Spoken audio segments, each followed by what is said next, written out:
श्रीमद् भगवद गीता सत्य सार बुद्धिजीवियों के लिए। यदृच्छया चोपपन्नम् स्वर्गद्वारमपावृतम् सुखिनः क्षत्रिया पार्थ लभन्ते युद्धमीदृशम्।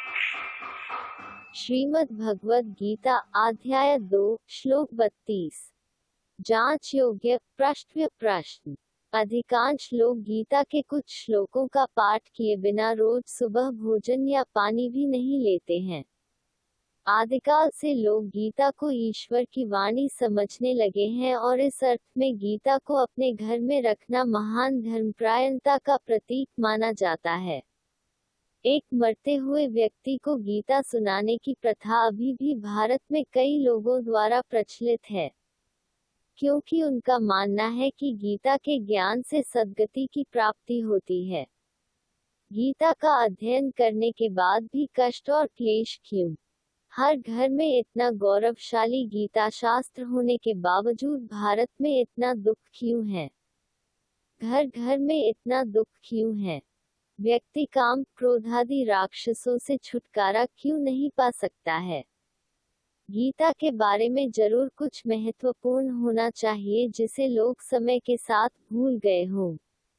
हमारा मानना है कि लोग गीता के सच्चे भगवान को नहीं जानते हैं, इसलिए वे लोकप्रिय गीता से श्रेष्ठ और पूर्ण नहीं हो पाते। यह बात इस पुस्तक को पढ़ने के बाद स्पष्ट हो जाएगी। दुनिया के सभी लोग गीता को भगवान के महावाक्यों का ग्रंथ क्यों नहीं मानते? निस्संदेह गीता आज हर जगह फैल गई है। आज दुनिया में किसी एक ही भाषा हो सकती है जिसमें गीता का अनुवाद नहीं किया होगा। लेकिन सवाल यह उठता है कि दुनिया में विभिन्न धर्मों के लोग गीता को सर्वश्रेष्ठ ग्रंथ मानते हैं और इस ग्रंथ का नाम श्रीमद् भगवद गीता होने के बावजूद और भगवानुवाच शब्द के बावजूद लाखों लोग इस ग्रंथ को वास्तविक भगवान की वाणी क्यों नहीं मानते हैं? बेशक लोग गीता में भगवानुवाच शब्द का अर्थ नहीं समझते हैं और उन्हें कृष्ण और भगवान दोनों के स्वरूप का सही ज्ञान नहीं है।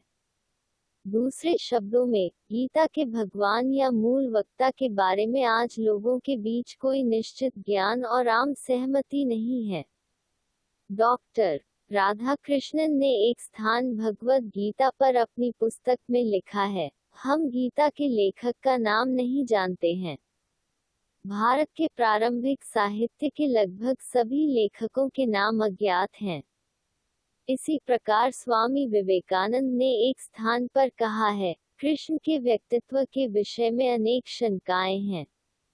किसी कारण से यह निष्कर्ष निकाला जा सकता है कि महाभारत के युद्ध में एक और दिव्य विभूति आया होगा और उस स्वामी ने यह ज्ञान उस समाज को दिया जो संप्रदाय स्थापित हो गया होगा। संदर्भ भारत में विवेकानंद पृष्ठ 314-315। इससे स्पष्ट होता कि गीता ज्ञान दाता का सत्य परिचय लोप हो गया है। इसलिए इस लेख में हमने संक्षेप में भगवान के स्वकथित रूप और भगवान कृष्ण की वास्तविक पहचान का भी उल्लेख किया है।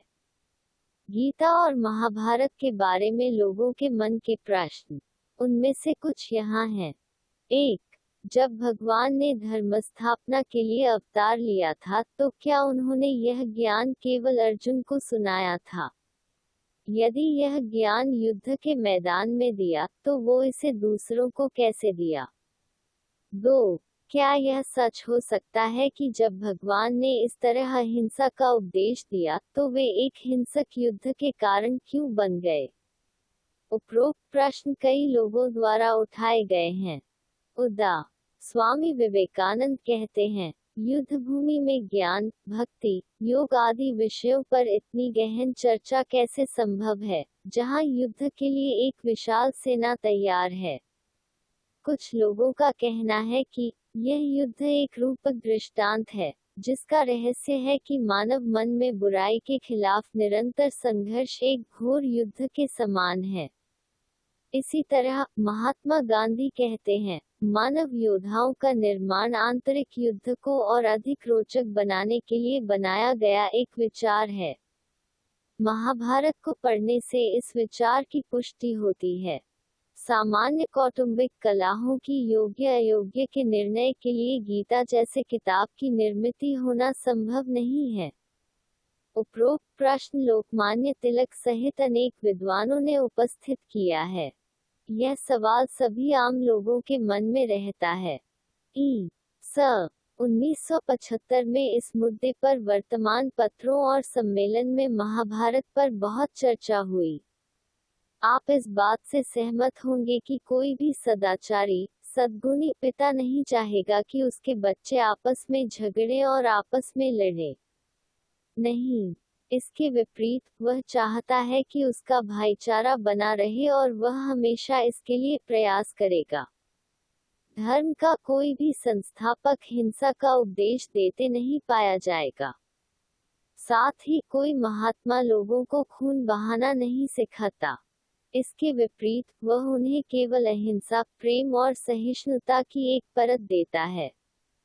तो थोड़ा सोचो कि जिसको सब लोग परमपिता और सब महात्माओं से महान मान के करुणा सागर, प्रेम सागर, शांति सागर ऐसे महिमासूचक विशेषणों से स्मरण करते हैं, ऐसे भगवान ने हिंसक युद्ध करने के लिए ज्ञान दिया होगा क्या? 3. उपरोक्त प्रश्नों के अतिरिक्त तीसरा प्रश्न यह उठता है कि यदि भगवान त्रिलोकीनाथ हैं, तो क्या वह अर्जुन के सारथी बन सकता थे?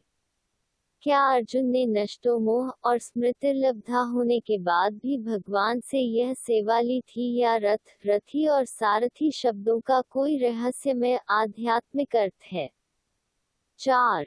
जिस तरह से कौरवों और पांडवों के जन्म के बारे में कहा जाता है, आदि, यह बताता है कि क्या वे असली इंसान थे, या क्या वही निर्णय उचित लगता है कि वे काव्य कथा में काल्पनिक पात्र हैं, या सिर्फ रूपक का उपयोग करके दिए गए नाम? विवेकानंद ने भी इन सवालों पर विचार करने को कहा है।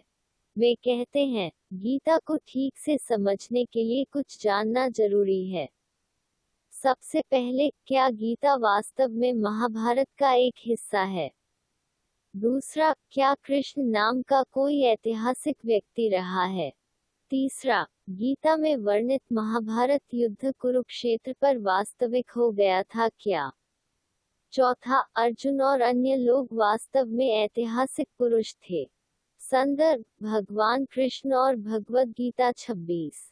5. महाभारत में कहा है कि यातों के पेट से मुसल निकला और उससे महाभारी विनाश हो गया। ये मुसल का मतलब क्या है? 6.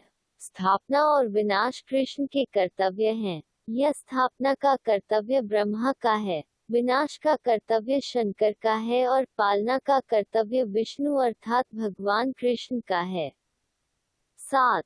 ब्रह्मा, विष्णु और शंकर के रचयिता श्री कृष्ण या कोई और त्रिमूर्ति है, जिसका उल्लेख गीता में भगवान कह के किया है? 8. क्या ईश्वर सर्वव्यापी हो सकता है जब गीता में भगवान के अवतार के साथ साथ उनके परमधाम का भी उल्लेख हो? 9. गीता में भगवान का महावाक्य है, मेरा जन्म दिव्य है। जैसा कि श्रीमद् भागवत में कृष्ण के जन्म का उल्लेख है, क्या इसे दिव्य जन्म कहा जा सकता है या दिव्य जन्म का एक अलग अर्थ है? 10. जब यह कहा जाता है कि द्वापर युग के अंत में गीता ज्ञान दिया गया था, तो प्रश्न उठता है कि इस श्रेष्ठ ज्ञान के साथ धर्म की स्थापना के बाद कलयुग यानी अधर्म युग कैसे आया? साथ ही लोग गीता के प्रति सम्मान तब तक नहीं रखेंगे जब तक यह स्पष्ट नहीं हो जाता कि गीता का ज्ञान किसने, कब और कैसे दिया। उनके मन का उद्देश्य पूरी तरह से स्पष्ट नहीं होगा और वे सच में योग का अभ्यास भी नहीं कर पाएंगे क्योंकि वे गीता का उचित अर्थ नहीं समझते हैं।